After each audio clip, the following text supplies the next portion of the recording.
Tonight, think about the last thing that truly scared you. Not startled, not surprised, actually scared. The kind of fear that sits in your chest and doesn't move.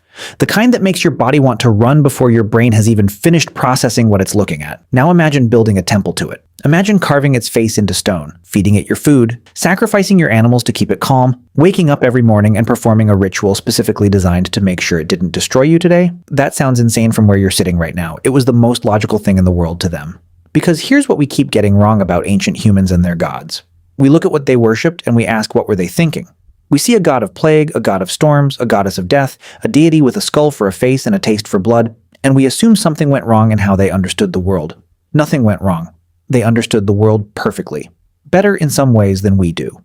They just responded to that understanding in a way that modern people have almost entirely forgotten how to do.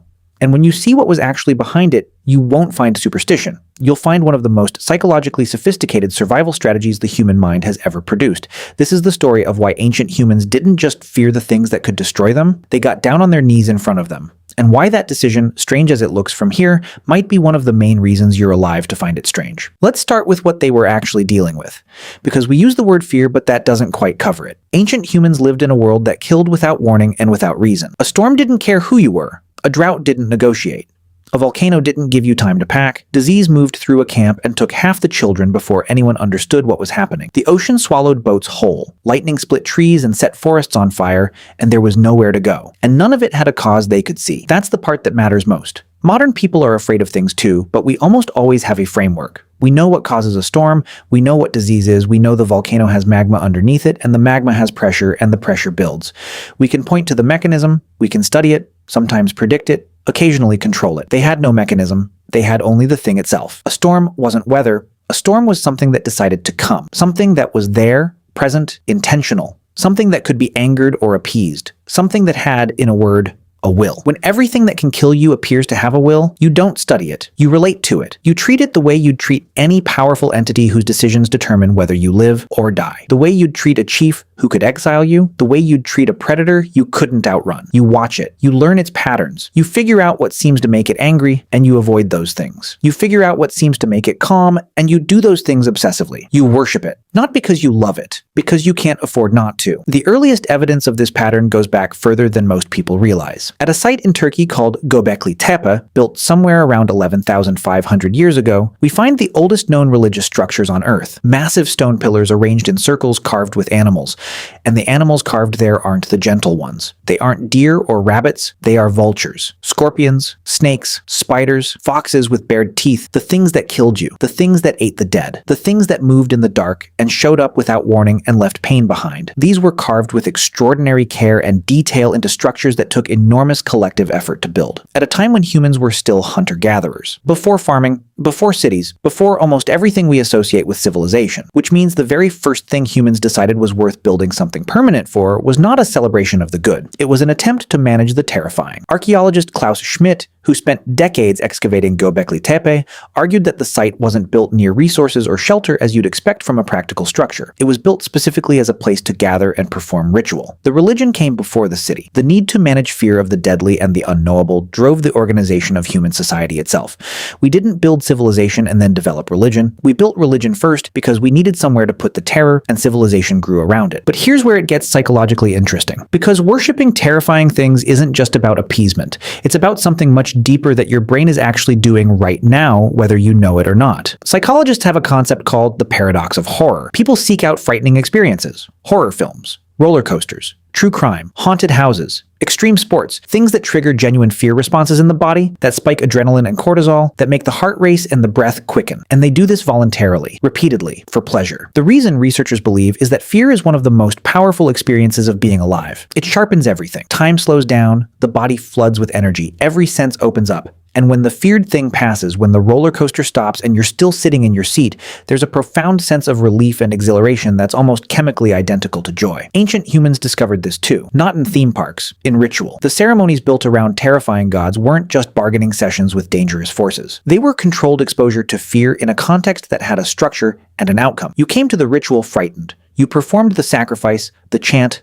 the dance, the ritual had an ending, and when it ended, you walked away having faced the terrifying thing and survived it. That psychological reset, that sense of having stood in front of the thing that could destroy you and walked away whole, was not just spiritual. It was functional.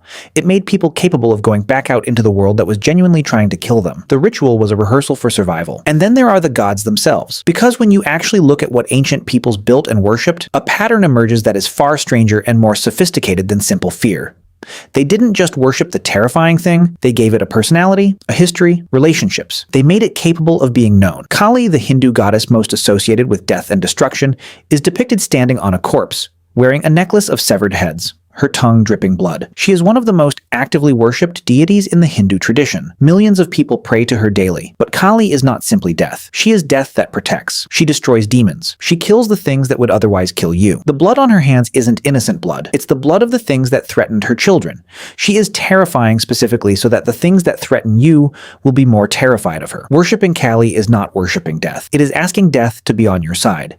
You see this pattern everywhere in ancient religion. Set in Egyptian mythology, god of chaos and storms, was also the god who stood at the prow of Ra's solar boat every night and fought off the serpent Apophis, who tried to devour the sun and prevent morning from coming. The most dangerous force in the pantheon was also the one doing the most important protective work. Hel in Norse mythology rules the realm of the dead, a figure half living and half corpse. But the dead in her realm are not lost. They are kept. She is terrible because she holds something precious and does not let it go. Ancient peoples took the things that terrified them and they built narratives around them complex enough to contain a truth the raw fear couldn't hold. Yes, this thing is deadly. Yes, it will take everything from you eventually. But it also has a purpose. It also has a place. And if you understand that place, you can work with it rather than simply being destroyed by it. That is not primitive thinking. That is extraordinarily sophisticated psychological architecture. Here's something that gets overlooked almost entirely. Some ancient peoples didn't just worship the things that scared them, they became them. The practice of ritual mask wearing in cultures from West Africa to the Pacific Islands to pre-Columbian Mesoamerica wasn't decoration. When a priest or shaman put on the mask of a terrifying god, something specific was understood to happen. The person went away. The god arrived. This wasn't metaphor. It was experienced as literal. And what that meant in practice was that the community had a way of encountering the terrifying force directly in a controlled setting with a human being inside the mask who could speak and respond and be communicated with. You could ask the terrible thing what it wanted. You could hear it answer. You could negotiate. Anthropologist Claude Lévi-Strauss spent years documenting this pattern across dozens of cultures, and argued that the mask ritual was essentially a technology for making the uncontrollable controllable. By putting a human inside the terrible thing, the community gained the illusion, and sometimes the reality, of dialogue with what would otherwise be purely destructive. The terrifying thing had a face because it needed a face. Something with a face can be reasoned with. Something with a face has a relationship with you. Something with a face might, just might, decide to look away. And a small chance of mercy is infinitely better than no chance at all. There is one more piece of this, and it might be the most important. The things ancient humans worshipped weren't just things that scared them. They were things that scared them and that they could not live without. Fire burns. Fire also keeps you alive in winter, cooks your food, and holds the dark back. Fire was worshipped in virtually every ancient culture on Earth. The Persian god Ahura Mazda was represented by an eternal flame. The Roman Vestal virgins kept sacred fire burning in the Temple of Vesta, and the fate of Rome was believed to rest on whether that flame went out. The Vedic fire god Agni was one of the most frequently invoked deities in the entire Rig Veda, the oldest religious texts we have. Fire will kill you if you're not careful. Fire will also kill anything that tries to kill you in the night.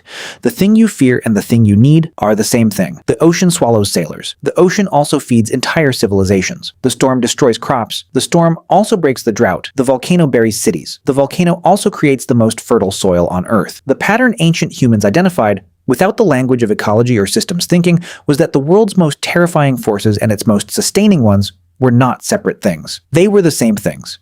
Destruction and provision coming from the same source. Worshipping the terrifying thing was how they held that paradox. How they kept themselves from the psychologically untenable position of hating what they couldn't survive without. If fire is a god, you can have a relationship with fire. You can respect it, you can learn its nature, you can stop being purely its victim and become something closer to its partner. That shift from victim to partner is not a small thing. It is the difference between paralysis and agency, between being destroyed by the world and being able to live in it. We think we've outgrown this. We've replaced the gods with equations. The storm has a pressure system now. The volcano has magma dynamics. The disease has a pathogen. We know the mechanism, and knowing the mechanism feels like control, and control feels like safety. But here's the uncomfortable question sitting underneath all of it. Has knowing the mechanism actually made us less afraid? Or have we just replaced gods we could kneel in front of with forces we have to pretend we aren't terrified of? Because climate is changing in ways no one fully controls. Pandemics move faster than response systems. The ocean is still eating coastlines, and the new forces that could end civilization, the ones built in labs and written in code, don't have faces, don't have names, and don't have temples. Ancient humans looked at the things that terrified them and built relationships with them. Complex, costly, psychologically serious relationships. They named the terror. They gave it a personality. They showed up in front of it regularly to acknowledge that it was real and that it was powerful and that they were going to deal with it directly, rather than pretend it wasn't there. There's something in that practice we have not replaced. The next time you see a skull-faced god or a many-armed goddess draped in the symbols of death and think those people were primitive, stop. They were looking at the same world you live in. A world full of forces that don't care whether you live or die. A world that will take everything from you eventually and gives no explanation. And they found a way to stand in front of that world and not be destroyed by it. They made the terrifying things sacred. They gave the darkness a name, and then they walked toward it rather than away from it. They built temples in front of the volcano and prayed to the storm and wore the face of death itself so they could look it in the eye. And they survived. Every single generation passed life forward in a world that was actively trying to end them. You are what that looks like when it works. The gods were terrifying because the world is terrifying. And somewhere in you, shaped by every ancestor who faced the darkness on their knees and got back up, you already know that the only thing more dangerous than the thing you fear is the thing you refuse to look at. They looked. Every night, in every culture, on every continent, they looked. And they built something beautiful in front of what they saw.